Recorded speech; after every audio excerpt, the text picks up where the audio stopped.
nut nut အဓိပ္ပာယ်တွေကတော့ chain နဲ့ chain ဆိုတယ်ဆိုရင် nut လို့ပြောလို့ရပါတယ် nut chain နဲ့ me nut chain ထားတာရှိတယ်ဆိုတော့ဒီနေရာမှာကျွန်တော်တို့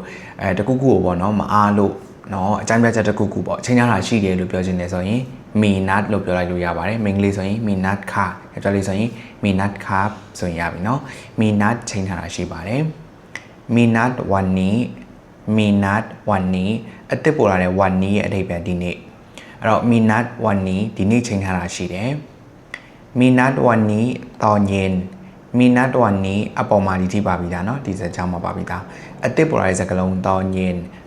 ရဲ့အဓိပ္ပာယ်တော့ညနေပိုင်းအောင်ပြောတာဖြစ်ပါတယ်ဆိုတော့ me nut one knee တော်ညင်ဒီနေ့ညနေပိုင်းမှာ chain ထားတာရှိတယ်နောက်ဆုံးတစ်ကြောင်းသွားမယ်เนาะ me nut one knee တော်ညင်ဒီထိကအပေါ်အစားကြောင်းမှာပါပြီးသားအစ်စ်ပေါ်လာတဲ့စကားလုံး by corner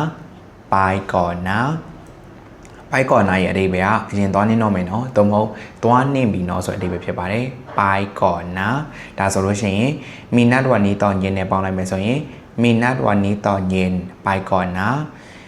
ဒီနေ့ညနေချင်းထားတာရှိတယ်သွားနေတော့မယ်နော်ဆိုတဲ့အဓိပ္ပာယ်ဖြစ်ပါတယ်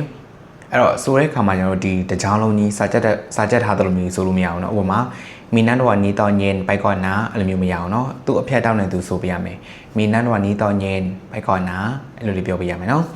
โอเคဒါဆိုလို့ရှိရင်ကျွန်တော်အပေါ်နေတစ်ခါဆိုကြည့်အောင် nut chain နဲ့ me nut chain ထားတာရှိတယ် me nut one knee ဒီနေ့ chain ထားတာရှိတယ်